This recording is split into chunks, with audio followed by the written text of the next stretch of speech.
Purihin natin ang Diyos. Purihin natin ang Diyos. Kabutihan niya ay hindi masusukat, kaya't magbunyi ang lahat. Pag-ibig niya ay wagas, pag-asa natin at lakas. Pagpapala niya ay laging bumubuhos. Purihin natin ang Diyos. Napakaraming hamon ating pinagdaanan, ngunit dahil sa pag-ibig niya ating napagtagumpayan. Purihin natin ang Diyos. Purihin natin ang Diyos. Kabutihan niya ay hindi masusukat, kaya't magbunyi ang lahat. Pag-ibig niya ay wagas, pag-asa natin at lakas. Pagpapala niya ay laging bumubuhos. Purihin natin ang Diyos.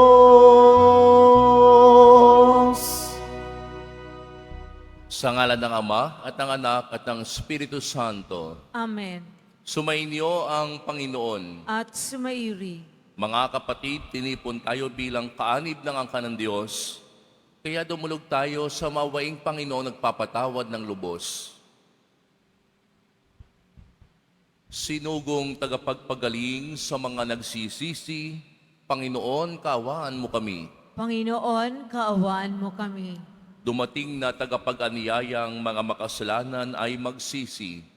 Kristo, kaawaan mo kami. Kristo, kaawaan mo kami. Nakaluklok ka sa kanan ng Diyos Ama para ipamagitan kami. Panginoon, kaawaan mo kami. Panginoon, kaawaan mo kami. Kaawaan tayo na makapangyarihang Diyos, patawarin tayo sa ating mga kasalanan at patnubayan tayo sa buhay na walang hanggan. Amen. Manalangin tayo. Ama naming makapangyarihan, lakas ka ng mga walang inaasahan kundi ikaw. Ang pagluhog namin ay iyong pagbigyan, sapagkat kami mga tao lamang na pawang mahihina kapag iyong iniwanan. Kaya naman kami lagi mong tulungan upang sa pagtupad ng iyong mga kautusan, ikaw ay aming mabigyang kasiyahan sa aming iniisip at ginagawa araw-araw. Sa pamamagitan ni Jesucristo, kasama ng Espiritu Santo, magpasawalang hanggan. Amen. Magsiupo muna ang lahat.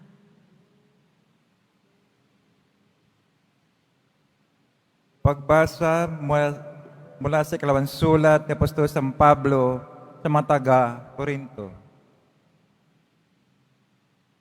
Mga kapatid, yaman kami mga katulong sa gawain ng Diyos.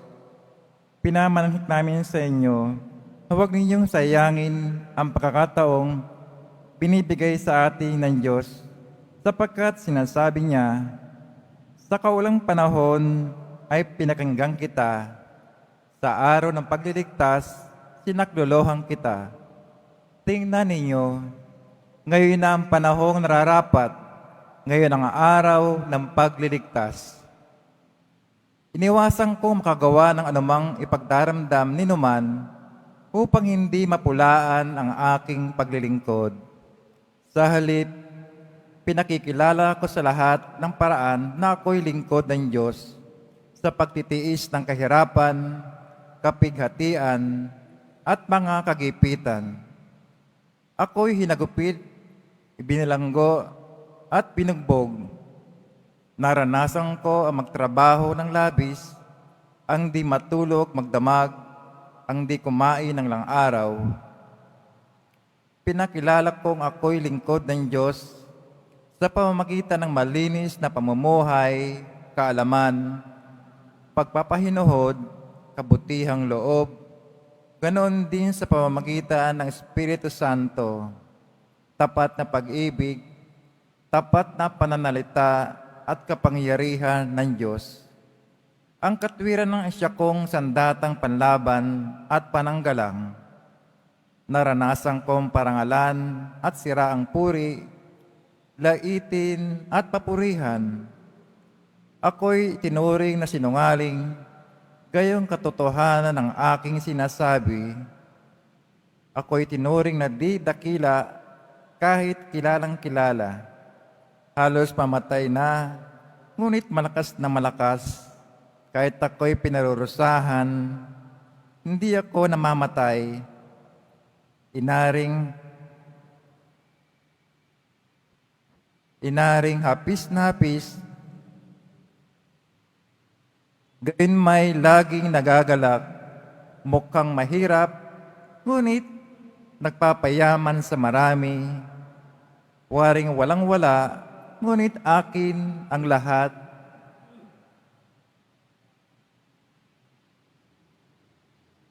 Ang salita ng Diyos. Salamat sa Diyos. Ang Diyos na rin na naghayag ng handog niyang pagliligtas. Ang Diyos na rin ang naghayag ng handog niyang pagliligtas. Umawit ng bagong awit at sa poon ay ialay, pagkat yung ginawa niya ay kahangahangang tunay. Sa sariling lakas niya at taglangin na kabanalan, walang hirap na natamo iyong hangad na tagumpay. Ang Diyos na rin ang naghayag ng handog niyang pagliligtas. Ang tagumpay niyang ito'y siya na rin na naghayag sa harap ng mga bansay na hayag ang pagliligtas. Ang pangako sa Israel, lubos niya tinutupad. Ang Diyos na rin ang naghayag ng handog niyang pagliligtas. Tapat siya sa kanila at ang pag-ibig ay wagas. Ang tagumpay ng ating Diyos kahit saan ay namalas. Magkaingay na may galak yung lahat sa daigdig, ampon ay buong galak na purihin sa pag-awit. Ang Diyos na rin ang naghayag ng handog niyang pagliligtas. Tumayo na po ang lahat.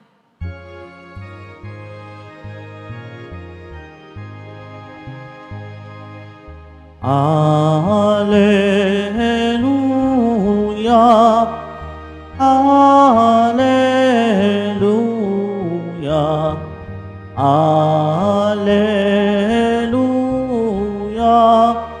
Alleluia.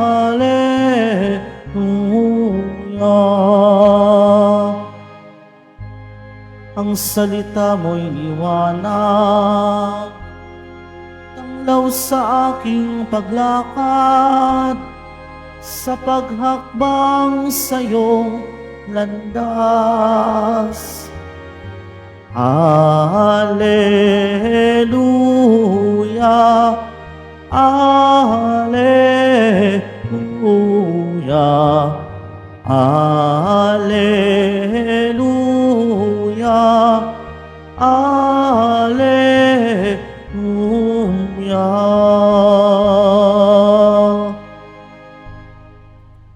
Sumainyo ang Panginoon. At sumaiyo rin. Ang mabuting balita ng Panginoon ayon kay San Mateo. Papuri sa iyo, Panginoon. Noong panahong iyon, sinabi ni Jesus sa kaniyang mga alagad, "Narinig ninyo na sinabi, mata sa mata at ngipin sa ngipin. Ngunit ngayoy sinasabi ko sa inyo, huwag ninyong labanan ang masamang tao. Kung may sumampal sa inyo sa kanang pisngi, iharap mo pa sa kaniya ang kabila. Kung ipagsaktal ka ninuman upang makuha ang iyong baro, ibigay mo sa kaniya pati ang iyong balabal. Kung sapilitang ipapasan sa iyo ng manlulupig ang kanyang dala ng 1 kilometro, pasanin mo ito ng 2 kilometro. Magbigay ka sa nanghihingi sa iyo at huwag mong pahindian ang nanghihiram sa iyo.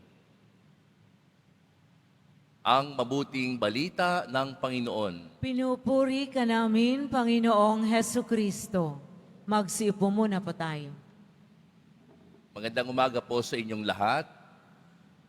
Ating bigyan po ng papuri at pagpupugay ang mahal na pong Jesus Nazareno. Tunay nga po na talagang ang ating mga pagbasa ngayon ay nagdadala sa atin sa pagninilay tungo sa pagpapatawad, paglilingkod, at kahit po yung sinasabi na katarungan. Kung ating titingnan po, very interesting. Magbigay ka sa nanghihingi sa iyo at huwag mong pahindian ang nanghihiram sa iyo. Ha? Tingnan po natin ang mga puntos ng ating mga pagbasa. Sa liham po ni San Pablo sa mga taga-Korinto, siya po ay nagsasalita bilang isang lingkod na dumaan sa hirap at pag-uusig. Dumaan siya sa gutom, dumaan sa mga pasakit. Napakaganda ng kanyang mga sinabi. At ito rin siguro ang kanyang mga paalala sa atin sa mga panahong tayo ay nahihirapan. Iniwasan kong makagawa ng anumang ipagdaramdam ni numan upang hindi mapulaan ng aking paglilingkod. Ipinakilala ko sa lahat ng paraan na ako'y lingkod ng Diyos. Ako'y hinagupit, naranasan ko magtrabaho ng labis, di matulog, magdamag, di kumain ng ilang araw. Ipinakilala kong ako'y lingkod. Sa pamamagitan ng malinis na pamumuhay, kaalaman, pagpapahinuhod at kabutihang loob, tapat sa pag-ibig, tapat sa pananalita at kapangyarihan ng Diyos. Mga kapatid, ang mga lingkod, tunay na hinahamon na mamuhay ng matuwid at tapat sa Diyos. Habang pinapakinggan ko po ang unang pagbasa, ang naalala ko po, alam niyo po kung anong naalala ko, yung mga kapatid natin na nasa ibang bansa, mga kapamilya natin sa ibang bansa, mga OFW, na minsan, dahil sa kanilang paglilingkod sa pamilya, alam nyo, minsan sila hindi na makatulog ng ayos, kulang sa pahinga. Minsan hindi tinitiis, nagsasakripisyo, yung pagkain, simple na lamang para may maipadala sa atin dito sa Pilipinas. Naranasang magtrabaho ng labis, siguro marami din ang mga talagang nag-o-overtime pa para lamang sa ating mga kapamilya, para may maipadalang tuition sa anak. At nawa, itong paraan ng paglilingkod na ito ay nakikita ng mga anak sa pagsisimula ng klase, mag-aral ng mabuti sapagkat ang mga magulang, ang mga tito-tita nagsasakripisyo. Tama po ba? Ganyan ang isang lingkod. At si San Pablo, sabi nga niya, kami mga lingkod ng Diyos, sa bawat bagay na inirekomenda namin ang aming sarili, hindi nagreklamo si Pablo. Para kay San Pablo, ang tunay na paglilingkod ay hindi nakikita sa kadalian, kundi sa katapatan, sa kabila ng mga pagsubok.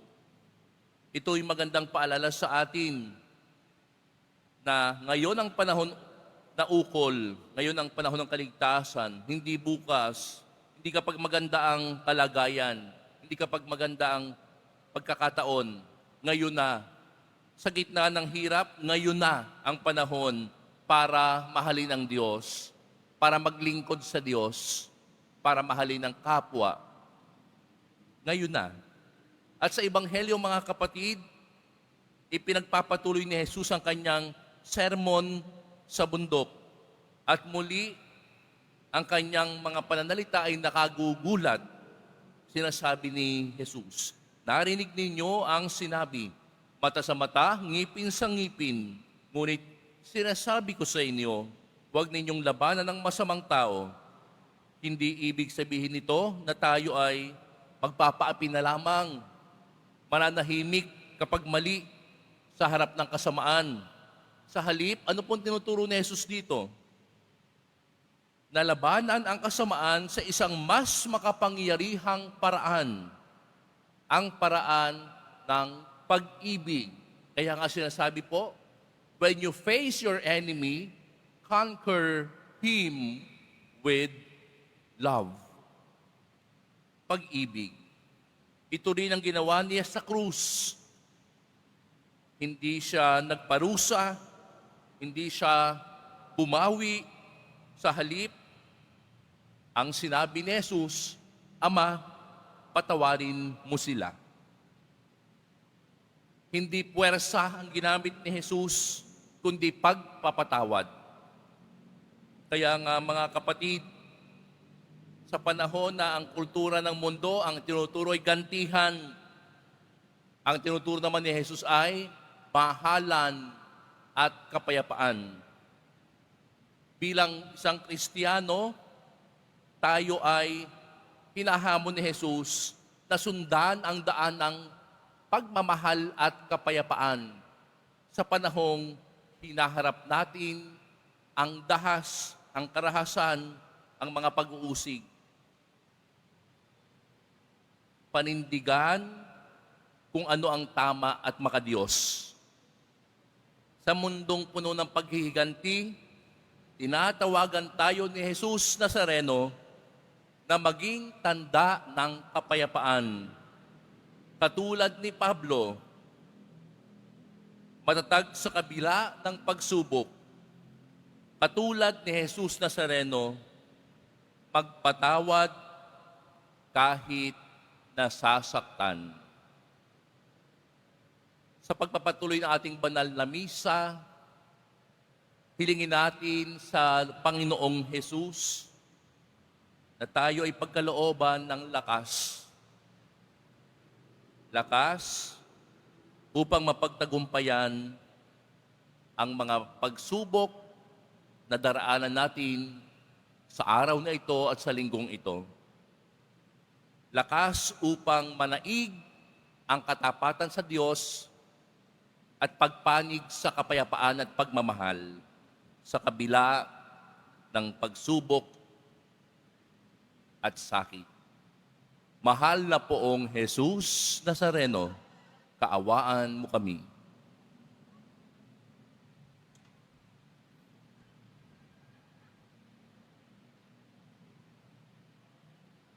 Tumayo po ang lahat.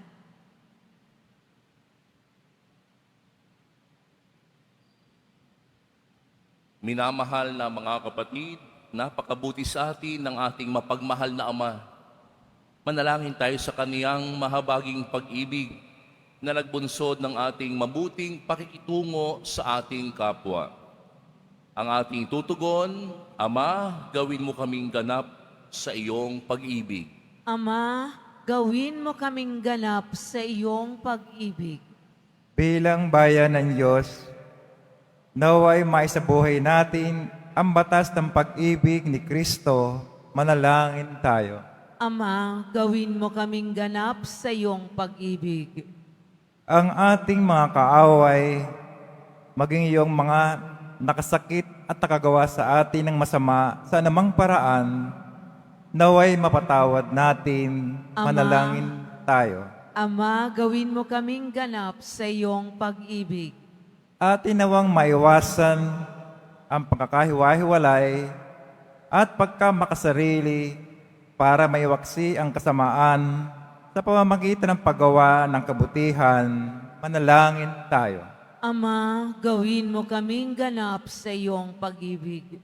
Ang mga pinaging manhid na ng pagkakasala, naway hipoy ng Espiritu ng Panginoon upang magbalik loob sila at magbagong buhay. Manalangin tayo.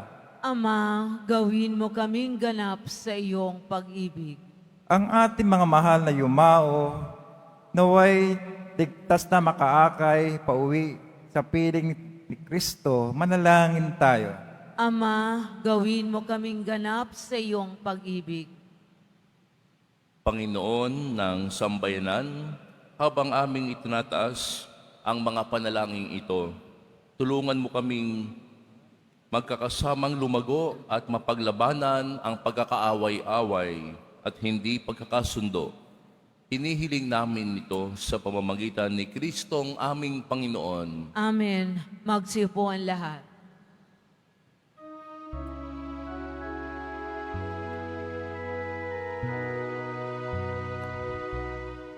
Tanggapin ninyo, O Diyos naming Ama, na kayanan naming alay sa inyo. Galing din po sa inyong mga biyaya na ito, tinapay at alak mula sa aming ani. Inyo po nawa itong ikaligaya, kung mamarapatin po sila'y inyong gawin. Katawan at dugo ng inyong anak, minamahal naming Jesus. Minamahal naming Jesus. Tumayo na po ang lahat. Manalangin kayo mga kapatid upang ang paghahain natin ay kalugdan ng Diyos sa mga makapangyarihan. Tanggapin nawa ng Panginoon itong paghahain sa iyong mga kamay sa kapurihan niya at karangalan sa ating kapakinabangan at sa buong sambayanan niyang banal. Ama naming lumikha, kami ginawa mong may angking katauhan na dapat pakainin at pangalagaan at iyong dinudulutan ng banal na pakikinabang. Ipagkaloob mong kami huwag magkulang sa mga iniuukol mo sa aming kapakanan sa pamamagitan ni Jesucristo kasama ng Espiritu Santo magpasawalang hanggan. Amen. Sumainyo ang Panginoon. At sumaiyo rin. Itaas sa Diyos ang inyong puso at diwa. Itinaas na namin sa Panginoon. Pasalamatan natin ang Panginoong ating Diyos. Marapat na siya ay pasalamatan. Ama naming makapangyarihan, tunay ang marapat na ikaw ay aming pasalamatan. Sa iyong paglingap at kagandahang loob, ang tao'y nilikha mo't pinangasiwa sa sansinukob. Sa hangad mong siya'y iwastong lubos, siya'y pinagdusa mo sa kanyang pagtalikod. Sa iyong paggiliw, iyong ipinahintulot na makabalik siya sa pamamagitan ni Kristo Jesus. Kaya kaisa ng mga anghel na nagsisiawit ng papuris sa iyo nang walang humpay sa kalangitan, kami nagbubunyi sa iyong kadakilaan. Santo, Santo, Santo, Panginoong Diyos na mga hukbo, napupuno ang langit at lupa ng kadakilaan mo, o sana sa kaitaasan. Pinagpala ang naparirito sa ngalan ng Panginoon, o sana sa kaitaasan. Lumuhod po tayo. Ama naming banal, ikaw ang bukal ng tanang kabanalan, kaya't sa pamamagitan ng iyong Espiritu, gawin mong banal ang kaloob na ito, upang para sa aming maging katawan at dugo ng aming Panginoong Heso Kristo. Bago niyang pinagtiis ang kusang loob na maging handog, hinawakan niya ang tinapay, pinasalamatan kaniya, pinaghati-hati niya iyon, iniabot sa kanyang mga alagad at sinabi, "Tanggapin ninyong lahat ito at kanin. Ito ang aking katawan na ihahandog para sa inyo."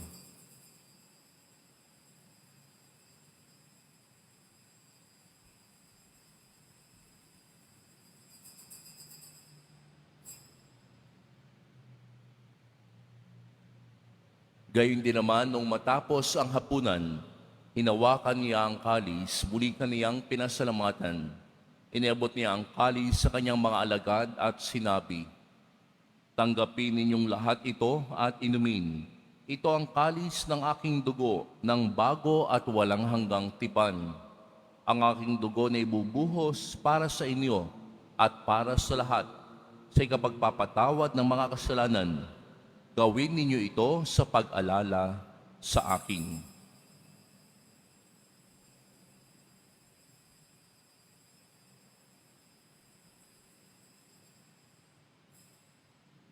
Tumayo na po tayo. Ipagbunyi natin ang misteryo ng pananampalataya. Si Kristo'y namatay, si Kristo'y nabuhay, si Kristo'y babalik sa wakas ng panahon. Ama, ginagawa namin ngayon ang pag-alala sa pagkamatay at muling pagkabuhay ng iyong anak. Kaya't iniaalay namin sa iyo ang tinapay na nagbibigay buhay at ang kalis na nagkakaloob ng kaligtasan.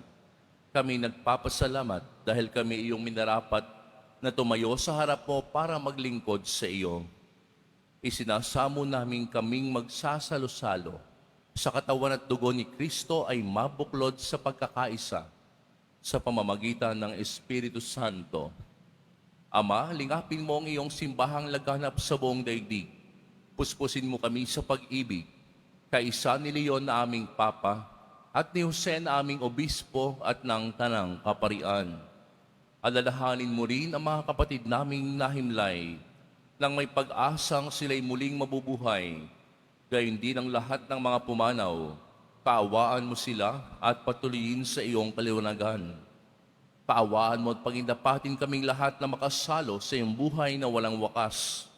Kaisa ng mahal na Birheng Maria na Ina ng Diyos, nakabiyak ng puso niyang si San Jose, kaisa ng mga apostol at ng lahat ng mga banal na namuhay dito sa daigdig ng kalugod-lugod sa iyo, may pagdiwang nawa namin ang pagpupuri sa ikararangal mo sa pamamagitan ng iyong anak na aming Panginoong Heso Kristo. Sa pamamagitan ni Kristo, kasama niya at sa Kaniya, ang lahat ng parangal at papuri ay sa iyo, Diyos amang makapangyarihan, kasama ng Espiritu Santo, magpasawalang hanggan. Amen. Sa tagubili ng mga nakagagaling na utos at turo ni Jesus na Panginoon natin at Diyos, ipahayag natin ng lakas loob. Ama namin, sumasalangit ka, sambahin ang ngalan mo, mapasa amin ang kaharian mo, sundin ang loob mo dito sa lupa para nang sa langit. Bigyan mo kami ngayon ng aming kakanin sa araw-araw at patawarin mo kami sa aming mga sala para ng pagpapatawad namin sa nagkakasala sa amin, at huwag mo kaming ipahintulot sa tukso at iadya mo kami sa lahat ng masama. Hinihiling namin kami iadya sa lahat ng masama, pagkalooban ng kapayapaan araw-araw, iligtas sa kasalanan at ilayo sa lahat ng kapahamakan, samantalang aming pinananabikan ang dakilang araw ng pagpapahayag ng tagapagligtas naming si Heso Kristo. Sapagkat iyo ang kaharian at ang kapangyarihan at ang kapurihan magpakailanman. Amen. Panginoong Heso Kristo, sinabi mo sa iyong mga apostol, kapayapaan ang iniiwan ko sa inyo, ang aking kapayapaan ang ibinibigay ko sa inyo. Tunghayin mo ang aming pananampalataya at huwag ang aming pagkakasala. Pagkalooban mo kami ng kapayapaan at pagkakaisa ayon sa iyong kalooban, kasama ng Espiritu Santo, pagpasawalang hanggan. Amen. Ang kapayapaan ng Panginoon ay laging sumainyo. At sumairi. Magbigayan kayo ng kapayapaan sa isa't isa.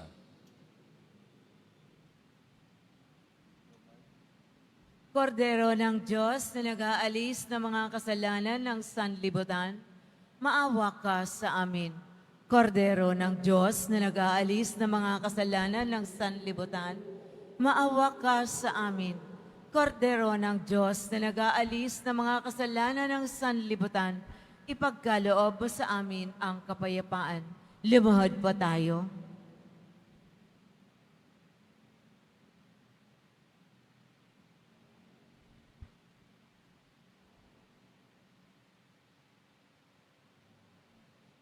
Ito ang kordero ng Diyos. Ito ang nag-aalis ng kasalanan ng sanlibutan. Mapalad ang mga inanyayahan sa kanyang piging. Panginoon, hindi ako karapat-dapat na magpatuloy sa iyo, ngunit sa isang salita mo lamang ay gagaling na ako.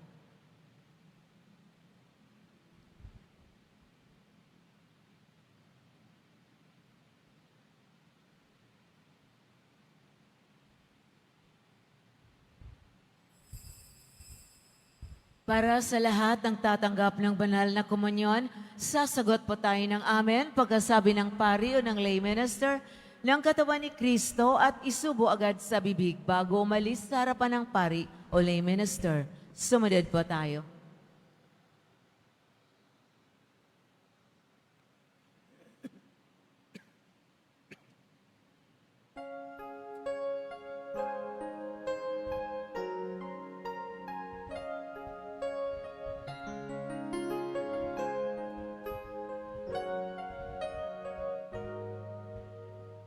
Every day I sing to you with all my heart. Hear my prayer, I raise them all into your hands. Come to me and keep me safe in your arms. Strengthen me to face the day for you I stand. Even if there's sadness, stay with me and fill me with your joy endlessly. Lord, help me understand to follow your commands. I entrust my life into your care. My Lord, fill me with your love, fill me with your truth, fill me with your kindness. My Lord, let your goodness shine, let me speak your truth. Let me be the bearer of your love. Let me speak your truth.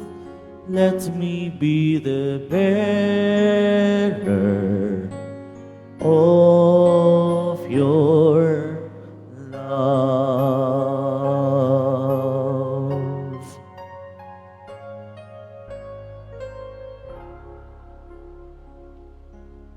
Mga kadeboto, mabibili pa rin po sa ating parish office ang Nazareno images at ang Nazareno Novena and Prayer Booklet in English or Tagalog.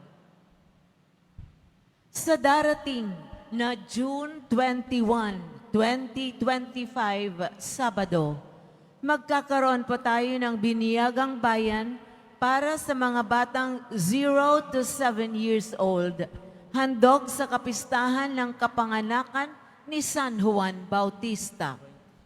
Sa mga nagnanais, maaari kayong pumunta sa records office ng parokya na matatagpuan sa ground floor ng Cardinal Sin Building mula alas 8 ng umaga hanggang alas 5 ng hapon.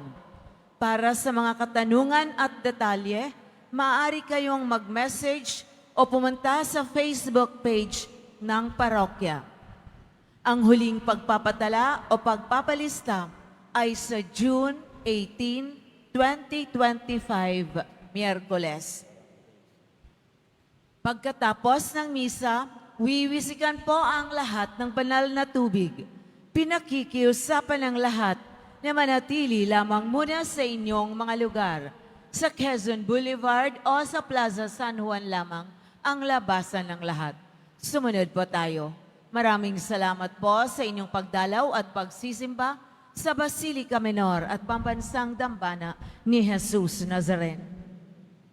Tumayo na po tayo. Manalangin tayo. Ama naming mapagmahal, ang pinagsaluhan naming banal na pakikinabang na nagpahiwatig ng iyong pakikiisa sa tanang naritong nakikipagdiwang ay magdulot nawa ng pagkakaisa sa iyong sambayanan sa pamamagitan ni Jesucristo kasama ng Espiritu Santo magpasawalang hanggan. Amen. Sumainyo ang Panginoon. At sumayo rin. Mahal na poong Jesus Nazareno, inihayag mo sa pamamagitan ng krus ang walang maliw na pag-ibig ng Diyos sa sangkatauhan. Pakinggan mo ang kahilingan, lalo na para sa mga nangangailangan ng iyong tulong at awa. Makamtan nawa namin ang iyong kasagutan na may utang na loob na tinatanaw. Basbasan din po ninyo itong mga imahen at dasalan upang lalo kaming manalangin at magtiwala. Sa pamamagitan ng bendisyon na ito, naway lalo kaming maging mapaglingkod, masunurin at tapat sa iyo, na aming maluwalhating Panginoon magpasawalang hanggan. Amen. Pagpalain kayo ng makapangyarihang Diyos, Ama at Anak at Espiritu Santo. Amen.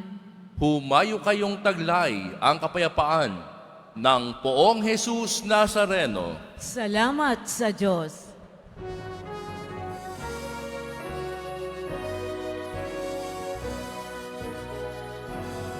Nuestro Padre Jesús Nazareno, sinasamba ka namin, pinipintuho ka namin, aral mo ang aming buhay at kaligtasan.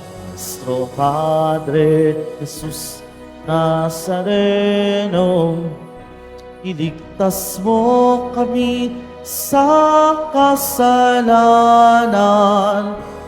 Ang krus mong kinamatayan ay sagisag ng aming kaligtasan. Nuestro Padre Jesús Nazareno, dinarangal ka namin. Nuestro Padre Jesús Nazareno, niluwalhati ka namin. Nuestro Padre Jesús Nazareno, dinarangal ka namin. Nuestro Padre Jesús Nazareno, nilulwalhati ka namin.